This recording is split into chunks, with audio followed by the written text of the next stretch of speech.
Hello, this is News Now, reaching you live from iBrandTV News Studios in Lagos, Nigeria. Coming up, tears, emotions, some abducted students of BETHEL Baptist School reunite with their parents. Ohaneze insists on getting slots as 17 governors seek South Presidency.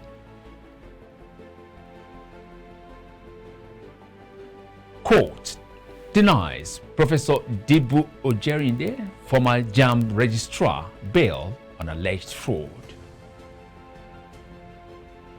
Aircraft with 28 people on board crashes into the sea in Russia.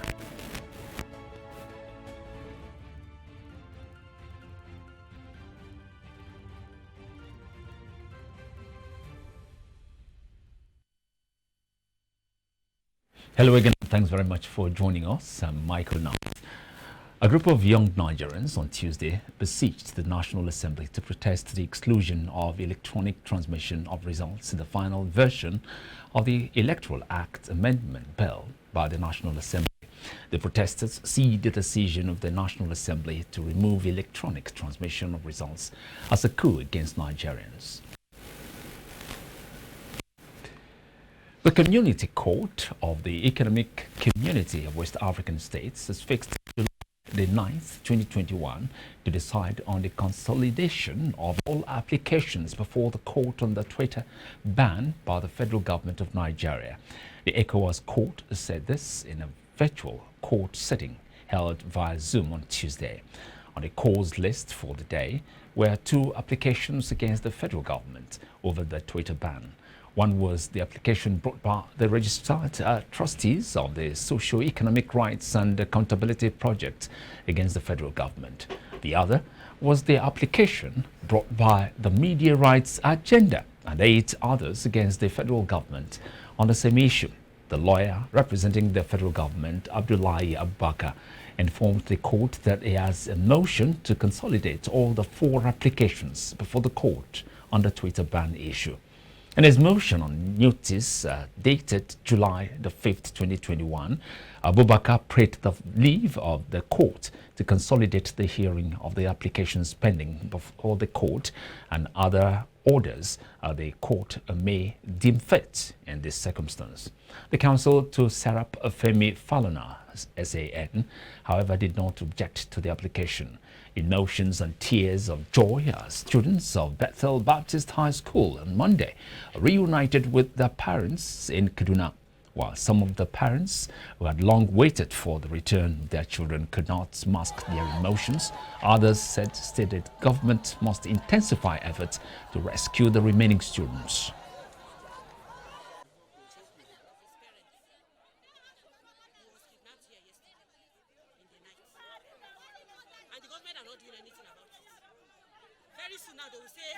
Those children escaped. Those that came back, they escaped. But they have started saying that soldiers were killed trying to rescue those children. No soldiers rescued any child. Those children escaped and came back. One thing should be noted. You understand? They have been killing us. They just entered Nisi last 2 weeks. They came to my house. I'm telling you what I know. They kidnap people in Nisi. They've been kidnapping people, killing people anyhow. We can't even farm, we can't do anything again. Now in school again, enough is enough. We are doing simple protest for our children. What soldiers are shooting us? What soldiers are shooting us? We are doing simple protest. Why are they shooting us? Why are they shooting us? We are doing simple protest for our children. Why are they shooting us? Is it the right thing to shoot a person that lost his child? That is shot in the bush? About the kidnap of these children and he will shoot gun at us. Are we terrorists? Can't we air our views? Is Nigeria no more free for us to air our views? He will shoot gun at us? For what? Are we terrorists? The terrorists are in the bush. You should go and shoot gun at them. What nonsense is this? The government should do this. They should work on this. He will come with his uniform and be shooting at us. Why would you go to the bush and shoot at people? Nobody's saying anything about it. And he's shooting at us because we're actually saying that they should don't have the accurate number now. Now, some of the traders who lost their properties to the inferno that occurred on Monday in Ibadan, your state capital, are still counting their losses. Eyewitnesses Abdulsalam Nuruddin narrated that a gas tanker coming from the Ide-Irere axis lost control due to a brake failure, consequently crushing scores of traders, a tricycle and a commercial motorcycle. The affected traders are therefore calling for assistance from the government as the incident has affected their sources of livelihood. The markets, not that people are selling, there's nobody selling along the road, because we used to give them warning that government did not allow them to sell market along the road. So immediately the lorry entered here, it destroyed many things, whereby we lost many souls. It's just Sunday lana. I am here to go to the shop where the incident happened, but I was with my grandmother to see my children, and I saw the trailer coming with full force from Ide-Irere, and before we knew it already attacked the market and destroyed all our properties. We are doing our business with cooperative money, as we have no saving to spend, and we do this to protect our secrets and shun away from wayward activities.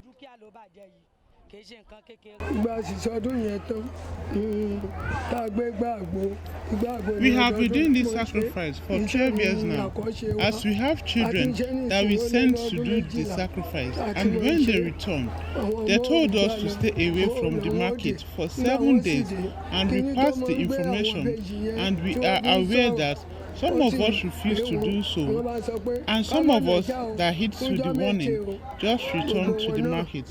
And it's 9 days today that we have been warned, and we returned to the market yesterday. We were able to lift up the gas-laden tanker and then evacuated it from that. I think that took us almost about 2 hours thereabouts. Our mothers, our sisters, who as it were want to sell their goods, we've been asking them, talking to them, to always move away from the road. Some of them are complying, some of them find it difficult to understand why we're doing that. And what happened yesterday is an example of what could happen. It's unfortunate that a few lives were lost, but at the same time, we want to talk to them that their lives are more important than the goods they want to sell. The Ondo State Command of Nigeria Security and Civil Defense Corps has arrested 4 suspects with 2 trucks conveying 58,000 liters of automotive gas oil suspected to be illegally refined. The Commandant, Hamid ABDUCTION, said the arrest was made possible with the support of credible informants. 45 liters of diesel, popularly called AGO, and there were no papers. There was nothing. We were not even sure whether the product is not adulterated. We were not sure of the source. That they don't have any valid for them to be carrying it, and so it is being suspected to be so many things that they were suspecting, and investigations is on. I don't want people to be panicking unnecessarily, whether about banditry, whether about kidnapping, whether about destruction of property. I can assure you that we'll be on ground to monitor the situation and to, in fact, enlighten members of the public on little things that they can also do to enhance their own security as well. In Nigeria, research has shown that cancer leads to over 70,000 deaths per annum. To curtail this development and reorientate the public, a group of medical experts on Monday staged a cancer awareness program in OWERRI. I want to congratulate the survivors of cancer. To survive cancer, especially in tropical Africa, it's something to be celebrated. And I also wish to give you the courage that you have survived the God and you survived it. And Almighty God has a reason for keeping you alive. Amen. Please encourage others. People thought that it was rare or scarce. That's possibly because they were not being detected, or they didn't have the means to detect them. Sometimes the knowledge or the skill, the level of skill depending on what kind of cancer it is. But I can tell you for a fact that it is indeed worldwide as an illness. And if you heard what we said, the secret to survival is early detection. If you detect it early, there are so many things. In fact, some cancers are considered curable now. Once you detect it early, there are things. Governor of Benue State, Samuel ORTOM, has described the destruction of facilities at St. Catherine Patrick Primary School, MAKURDI, by cultists as needless and barbaric. ORTOM made the expression while speaking at an inspection tour of some facilities and projects in MAKURDI on Monday. The governor expressed worry that the school had become a haven for cultists. He said the renovation of the school would be captured in the forthcoming phase of school's upgrading exercise. ORTOM called on security agencies to strengthen security around school facilities in the state to avoid similar acts of vandalism. As political permutations for 2023 gathers momentum, the Apex Igbo Socio-Cultural Organization OHANEZE has urged the Southern Governors Forum to zone the presidency to the southeast in the interests of fair play and justice. Spokesman for the Ohaneze, Alex Obonia, who said the group backed the Southern Governors' position that the region should produce the presidency in 2023, added that the region must be magnanimous in conceding the presidency to the southeast. The governors had met on Monday in Ikeja, Lagos State, to deliberate on the state of the nation. The meeting came 8 weeks after the last meeting in May the 11th, 2021 in Asaba Delta States, where they banned open grazing and advocated restructuring, among others. On Monday, the governors declared support for rotational presidency, saying the next president should come from the south. Rising from the meeting, Chairman, Southern Governors Forum and Ondo State Governor Rotimi Akeredolu read the communique and greeted by others. And now the governors, among other things, faulted the removal of electronic transmission of election results from the Electoral Act and exclusive jurisdiction wielded by the Federal High Court. Now, Federal High Court in Abuja on Tuesday refused to grant Professor Dibu OJERINDE, a former registrar, Joint Admissions and Matriculation Board, bail. This is in respect to an alleged fraud preferred against him by the Independent Corrupt Practices and Other Related Offences Commission. Justice Obiaro Egwatu declined the oral application for bail by counsel to the defendant, P.O. Olorun Shola San, after the ICPC lawyer, Ebenezer Shogunle, opposed the submission. The former Chief Executive Officer of JAMB is the sole defendant in the suit, bordering on alleged misappropriation of about 900 million naira. Joint troops of the Nigerian Army and Civilian Joint Task Force have captured 2 logistics suppliers to Boko Haram terrorists in Borno State. This was disclosed on Monday in a statement signed by the Army Director of Public Relations, Onyema Nwachukwu.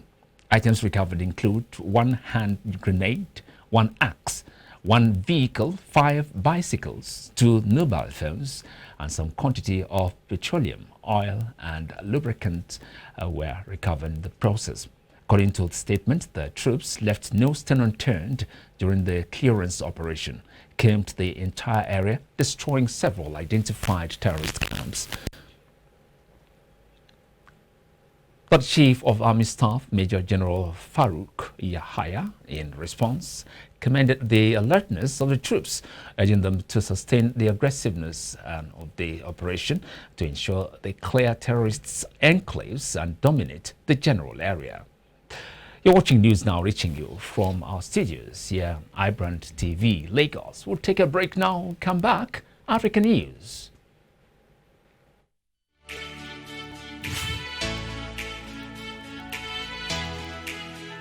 Most people don't understand the magic of a perfect skin, the allure of a well-pampered skin. We bounce from skincare products to skincare products, from spa to spa.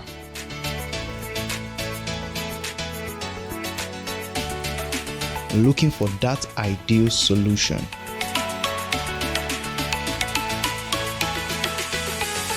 I found the solution.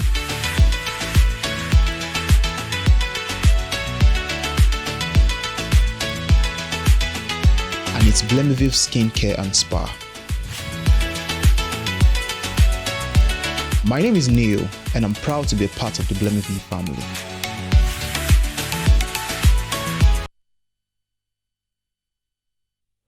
You're welcome back to watching News Now here on iBrandTV, Lagos. African News Now. Health workers in Abidjan take vaccination campaign to traders at popular markets in Ivory Coast's financial capital city. With megaphones in hand, the health workers urged traders and shoppers alike to get vaccinated against COVID-19. Traders and customers at the market in Trecheville, a neighborhood in Abidjan, gathered to register and receive their jabs from a mobile health unit parked outside. The aim is to reach those who are unable to get jabbed elsewhere, as some African countries deal with a third wave of infections. The World Health Organization said coronavirus case numbers are doubling in Africa every 3 weeks. In Ivory Coast, 48,564 people have been infected with the virus.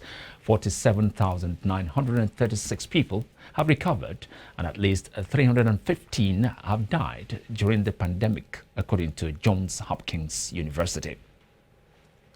Now, South Africa's former President Jacob Zuma is exploring every legal avenue after being given a 15-month jail sentence for defying an order to appear at a corruption inquiry. A senior official in the African National Congress said on Tuesday that Zuma is exploring every legal avenue that is available to reduce or to remove the custodian sentence. Zuma's lawyers will approach the High Court later on Tuesday to try to block his arrest in the wake of last week's Constitutional Court sentence. Foreign news now. An aeroplane with 28 people on board crashed into the sea on Tuesday off Russia's far eastern Kamchatka peninsula as it was preparing to land. RIA news agency reported on Tuesday. The plane, an Antonov and A286 twin-engined turboprop, was en route from regional capital Petropavlovsky, Kamchatsky, to Palana, a village in northern Kamchatka, when it lost contact with air traffic control. Russia's emergencies ministry said several ships were en route to the crash site. RIA cited emergency services as saying there were 22 passengers and 6 crew on board. The ministry said the weather in the area was cloudy at the time. Interfax news agency said, quoting the local meteorological center. According to TASS, the plane was built in 1982. Now, Lebanon is a few days away from a social explosion. Caretaker Prime Minister Hassan Diab warned on Tuesday, calling on the international community to save a country in deep economic crisis. The World Bank has called Lebanon's crisis one of the worst depressions of modern history.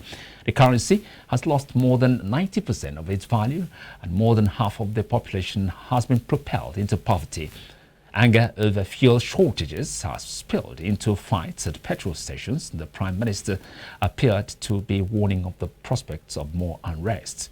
Diab has been serving in a caretaker capacity since resigning in the wake of the catastrophic August 4 Beirut port explosion. Since then, fractions, sectarian politicians have been unable to agree on a new government. You're still watching News Now on iBrandTV, Lagos. Coming up next, sport news with Jidechi.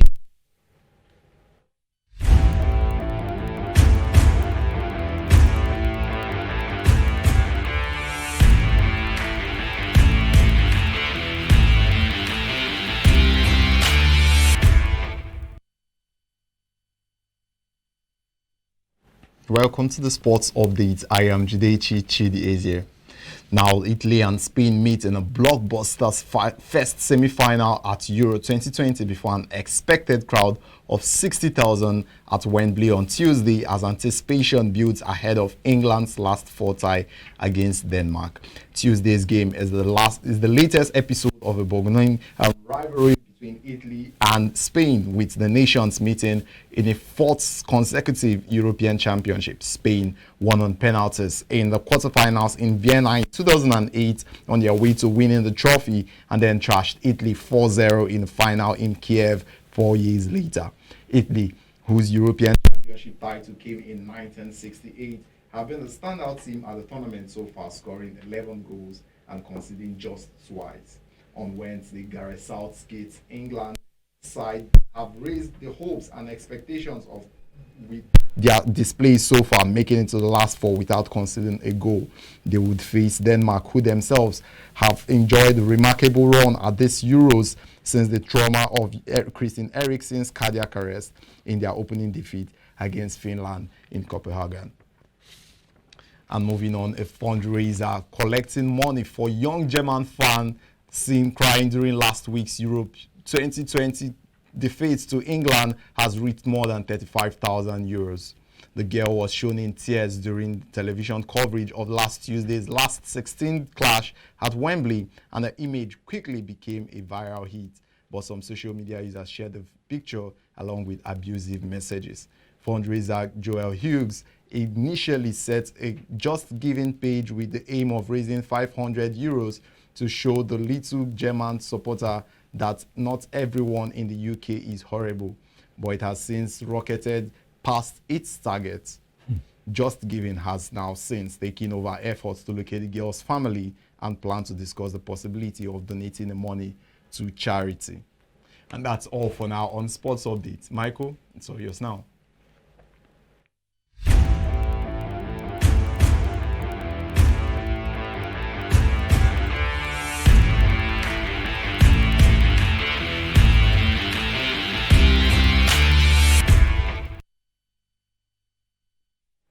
Judechi, many thanks.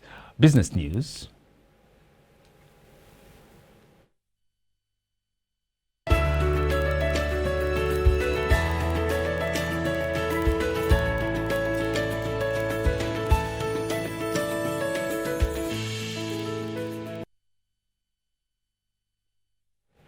Oil prices rise to 6-year highs after OPEC talks yield no production deal. Oil jumped to its highest level in 6 years after talks between OPEC and its oil-producing allies were postponed indefinitely, with the group failing to reach an agreement on production policy for August and beyond. On Tuesday, U.S. oil benchmark West Texas Intermediate crude futures advanced 1.6% or $1.22 to $76.38 per barrel. At one point, WTI crude hit as high as $76.98, which was the highest price since November 2014. International benchmark Brent crude rose 0.2% or 16 cents to $77.32 per barrel, the highest since late 2018. The Minister of Finance, Budget and Planning, Mrs. Zainab Ahmed, said the Nigerian economy is currently being driven by the non-oil sector. When she led officials of her ministry to hold a meeting with the leadership of the National Assembly on Monday evening over the 2022-2024 medium-term expenditure framework and fiscal strategy paper. In attendance were the President of the Senate, Ahmed Lawan, and the Speaker of the House of Representatives, Femi Gbajabiamila. The meeting, which started at 5:11 p.m. and lasted till about 7:15 p.m., also had in attendance the Deputy Senate President, Ovie Omagege, the Deputy Speaker, Ahmed Idris Wase, and principal officers of both chambers, as well as heads of some revenue-generating agencies. The further rise in the global crude oil price has pushed the daily subsidy on premium motor spirits, also known as petrol, to 6.07 billion naira. Petrol subsidy, which was removed in March 2020, re-emerged earlier this year as the government has left the pump price of the product unchanged since December, despite the increase in global oil prices. Now, the Nigerian National Petroleum Corporation, which has been the sole importer of petrol into the country in recent years, has been bearing the subsidy costs since it resurfaced. An analysis of data showed that the landing cost of petrol imported into Nigeria rose to 240.17 naira per litre as of June 25. The Group Managing Director NNPC Malam Mele Kiere said last Tuesday to fully recover costs, petrol should be selling for 256 naira per litre at filling stations. The National Pension Commission has revealed that it had developed an online enrollment application for the registration, verification and enrollment of prospective retirees. This online verification platform became necessary due to the challenges encountered in the physical annual verification and enrollment exercise as a result of the coronavirus pandemic and the need to put in place safety measures. This was made known by PENCOM's Commissioner of Technical Department, Anyim Nyerere, during the opening ceremony of Pension Desk Officers Workshop for Treasury Fund Ministries, departments and agencies in Abuja, according to NAN.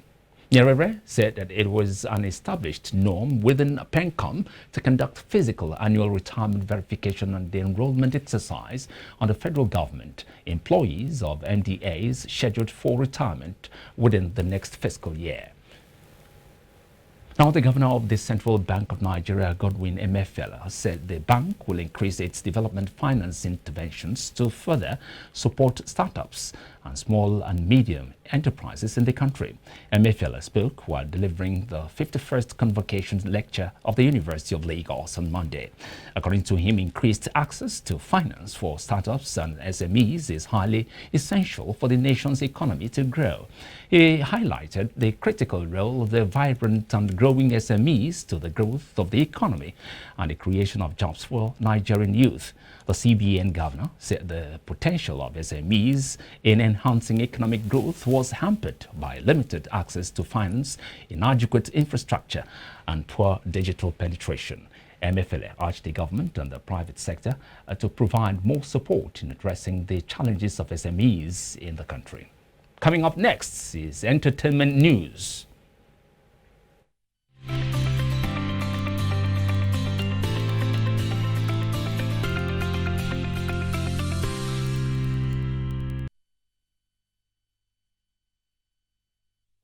The man who has guided Britney Spears' career for the last 25 years is stepping down as her manager. Larry Rudolph, who helped Spears secure her first recording contract, said the star's intention to officially retire had prompted him to resign. The move comes 2 weeks after Spears told a LA judge that she had been forced to perform against her will.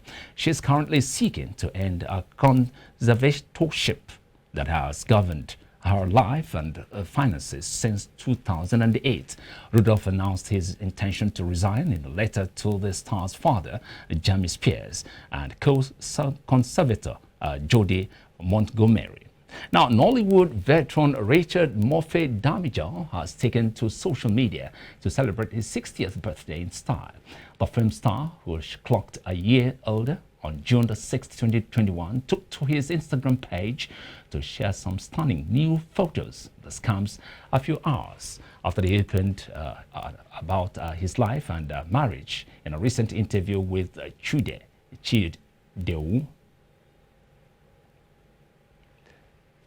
And that's about the size of News Now, which got to you from iBrandTV News Studios here in Lagos. Thanks very much for watching. I'm Michael Nath.